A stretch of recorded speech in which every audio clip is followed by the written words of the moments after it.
A single sentence on live television sent shockwaves through the fragile power structure of professional basketball.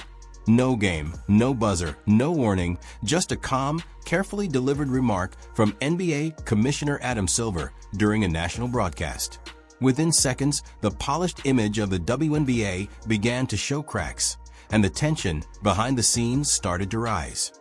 Players immediately reacted online, while owners and executives fell unusually quiet in ways that suggested something significant was already unfolding behind closed doors. Amid all the noise, one name kept surfacing again and again, not as a storyline, but as a pressure point the entire league could not ignore: Caitlin Clark. Her presence had become more than just basketball. It had become central to discussions about control, timing, and the future direction of the league itself. The situation began to escalate during Silver's appearance on the Today Show, one of America's most watched morning programs. The discussion centered on the ongoing collective bargaining agreement (CBA) negotiations between the WNBA and its players' union. In simple terms, the CBA determines salaries, bonuses, and how league revenue is split between players and owners.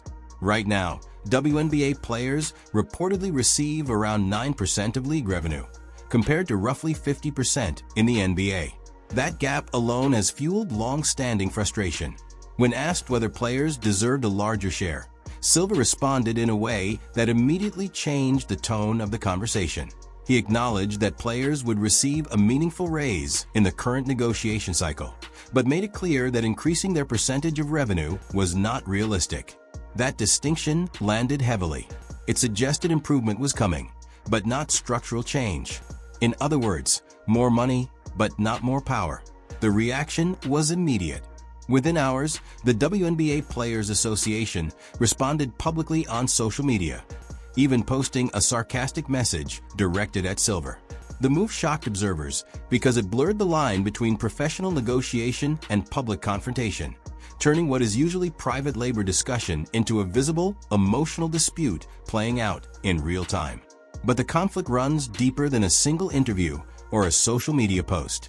The WNBA itself operates under a complex ownership structure, where the NBA holds a significant stake and outside investors also share control. That means major financial decisions are not made independently by the WNBA alone, but instead require approval from higher NBA governance structures. This creates a built-in limitation on how flexible negotiations can actually be. At the same time, the league has been experiencing unprecedented growth.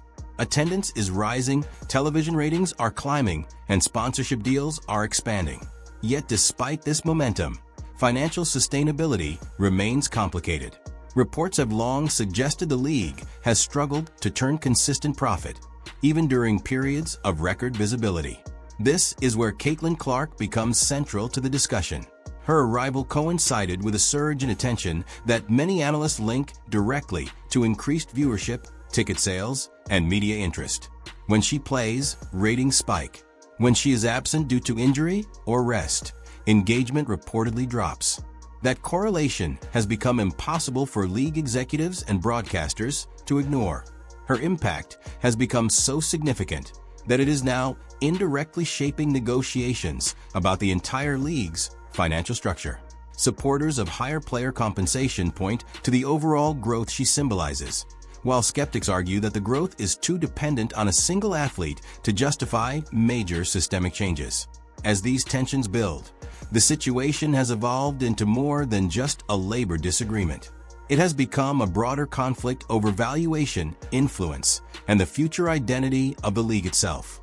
Leadership is under pressure from multiple sides, players demanding greater share, executives managing financial constraints, and public attention intensifying every move. Meanwhile, Caitlin Clark continues doing what she has always done, playing basketball. Yet without intending to, she has become the focal point of conversations about economics, governance, and power within the sport. As the CBA deadline approaches, the stakes continue to rise. What began as a standard negotiation has transformed into a stress test for the entire system. And as both sides insist they still hold leverage, the real uncertainty remains unanswered. When everything settles, what kind of league will the WNBA actually become?